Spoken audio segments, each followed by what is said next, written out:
Hi. Today we are going to be going over part 5 for simple harmonic motion. And so what we're going to be doing in the first part is that we're going to be understanding phase difference. Okay? We're going to be seeing phase difference. And then after that, we're going to be looking at energy in simple harmonic motion in SHM. Okay? So now if you look at phase difference, what we see over here is that you've got three cosine functions over here. Okay, so these are three cosine functions, as you can see. And so in this case, this is the first function, which is going like this, right? Now, as you can see for this first function, this one, if we look at this, if we actually look at the purple function, right? So the purple function over here, if you see it, this is sort of looking like a sine curve, okay? So if we quickly look at what a sine curve is and what a cosine curve is, then in this case, if this is sine of theta, so this is y, and then this is theta, then sine of theta is a function which oscillates like this between +1 and -1. So this will be +1, and then this will be -1, okay? Now sine of theta reaches +1 at 90 degrees, it reaches 0 at 180 degrees, it reaches -1 at 270 degrees, and then it reaches 0 at 360 degrees, okay? So the way you can think about it is you have to look at the unit circle. So all of trigonometry basically just comes from this unit circle, okay? So when you have a unit circle over here, and in this case you have a circle of radius 1. So let's say I'm drawing two arcs on the circle. They're of a radius 1, and the circle is at 0, 0. Then you can draw some sort of value of theta over here, right? And let's say if we consider this to be a part of a Cartesian plane, so this is y, x, negative y, then what you're going to be seeing is that this value over here, which is x comma y, will just be corresponding to cosine of theta and sine of theta, okay? So the way it works is that you draw a right angle triangle where this is 90 degrees, and then you get this triangle over here, okay? So in this case, we know that this angle ends up being theta. We know that this arc is 1, okay? This top arc over here, this is just radius 1. So a unit circle is a circle with a radius of 1, okay? This arc over here is 90 degrees. This angle is 90 degrees. And this point on top, we found this to be x comma y, right? So if this is x comma y, this means that this length is y by definition, and then this is x by definition, okay? Because we're starting at 0, 0. So it's sort of like if you go from 0 to x, then this becomes 0, if you go from 0 to x, then this becomes x comma 0.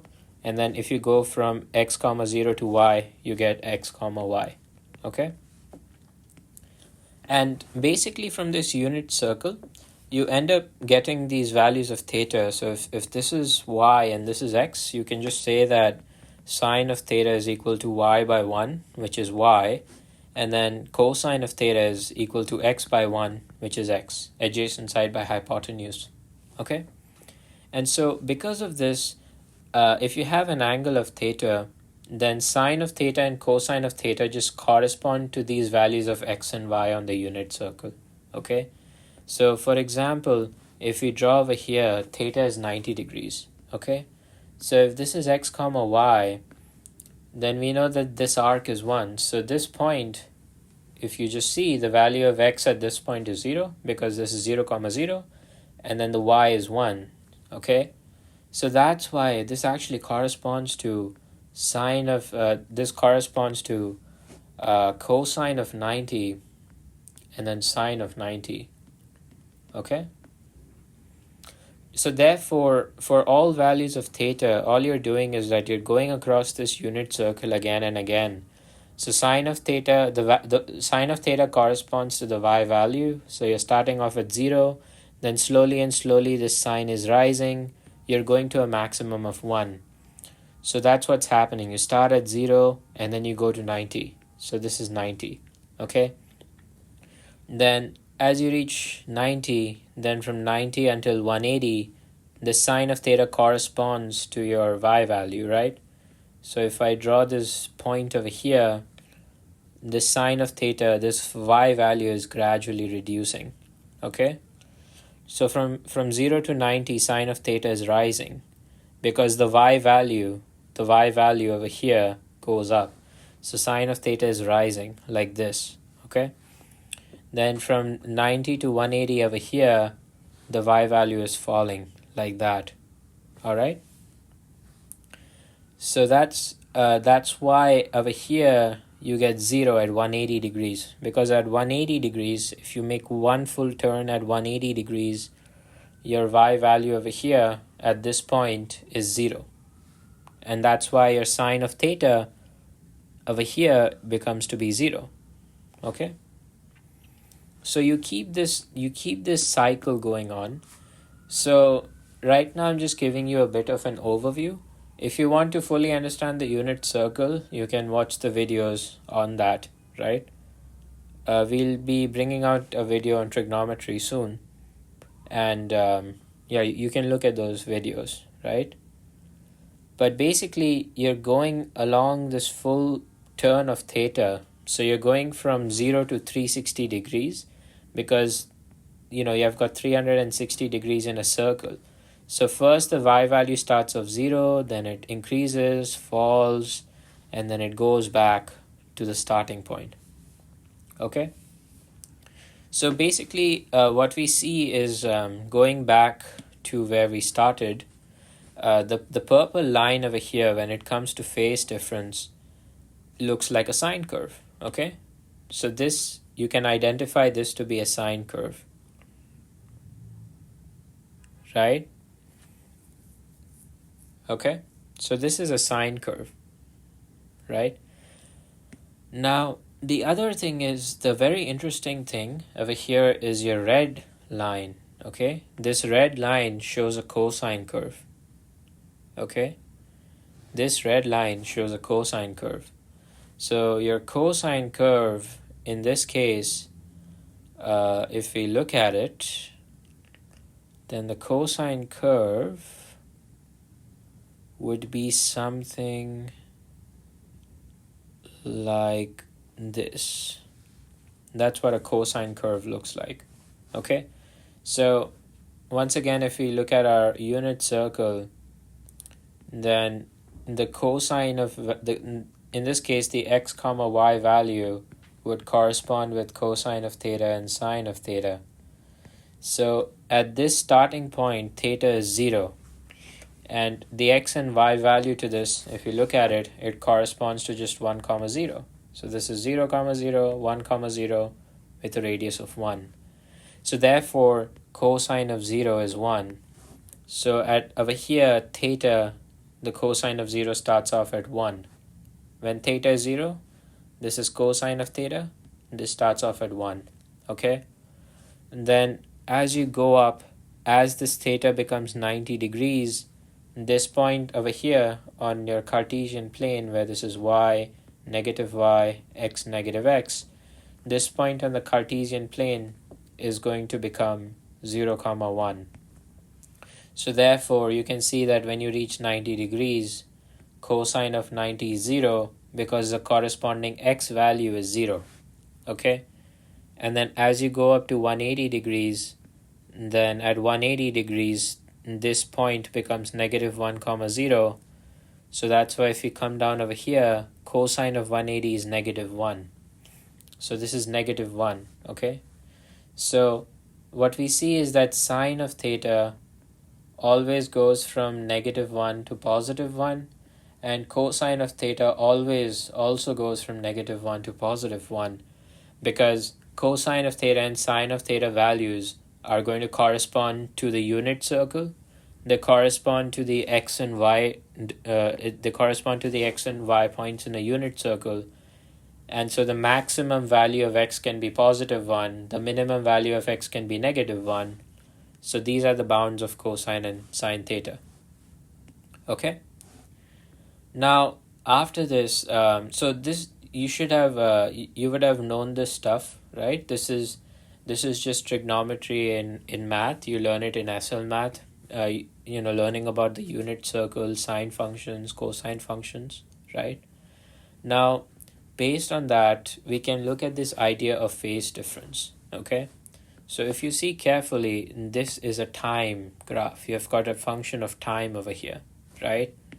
So when you get this function of time over here, you can sort of see that this time difference. So this time difference, you can translate it to an angular difference.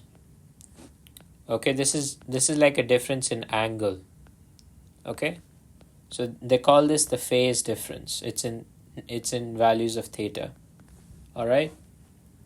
So for example, over here, if you take if you in this case, let's say that you take this function over here, or let's say you take the sine of theta function, right? So let's say that this is sine of theta, or call this like sine of x. Okay. Now, in this case, if you take sine of x and then if you move it to the left, so we know that this point over here is 0.25 seconds. Okay. This point is 0.25 seconds. So just think about it. Let's say if I graph this function, so I'm going to just quickly do it like this. So let's say that I take this function and then I just move it to the left by 0.25 seconds. Then as you can see, this purple function would match exactly with this red function. So the time difference between them is only 0.25 seconds. Okay. So you start over here, you just shift to the left by 0.25 seconds. That's the only difference there is, right? That's the time difference. So now what we need to do is that we need to find a way to convert this time difference into some angular difference. Okay. So in this case, if you see, this time shift is 0.25 seconds. Okay. Now the way the phase difference works is it's very simple. It's simply a ratio. Okay, it's just a ratio. So this phase angle, they just call it phi, just a fancy way. You can use any variable you want. This is the shift. Okay, this is the overall shift. So in our case, this will be 0.25 seconds. Then you divide it by the total shift. You divide it by the period. Okay, this is the period. And you multiply it by 360. That gives you your phase difference. Okay, so basically 360 degrees is just like your total angular movement, right? So in a unit circle, if we have a unit circle like this, right? And then let's say if in this unit circle, I just have a certain point, okay? So I make this to be 0 degrees and then I go around the unit circle, right?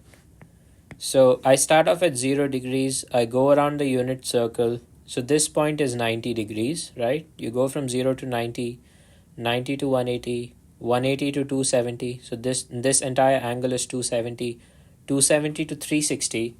And once you go to 360, you're back home. You're back at your starting position. So if you make one revolution, you get to 360 degrees. So that's why they put this total angular movement at 360. Because it's after 360 that the function starts to repeat itself, right? That sine and cosine theta start to repeat themselves. So, for example, you can say that sine of 30 degrees is actually just the same as sine of 390 degrees. Okay? So, in this case, the reason this works is because sine of 30 is equal to, so 390 is just sine of 30 plus 360. Okay? So, just think about it. This is sine of 30. Okay, This is sine of 30 degrees. And then you make one entire revolution around the circle. Okay? So you make one entire revolution around the circle, you add 360, and so what you will find is that sine of 30 is sine of 390. Right? So to make it more clear, in this case, you've got this to be 30 degrees. Right? So you made a 30-degree movement upwards. Now, you instead of doing 30 degrees, you make extra movement. So now you go all the way around the circle. This is 30. And then you go another 30 degrees. Right? So you make a total of 390-degree turns. And what you will find is that, if you make a 30-degree turn, or if you make a 390-degree turn, you end in the same spot, which is why sine of 30 is sine of 390, right? So that can give you a sense of intuition as to why they are using 360, because that's the total angular movement, okay? Now, shift is just the amount of time we have shifted, and t is the time period, okay? So just like how we were looking at angles, we can look at this sort of time. We can look at it in terms of your time period. So for example, in this case, the time period of this purple function is this, right? And this is the time period, which is 1 second.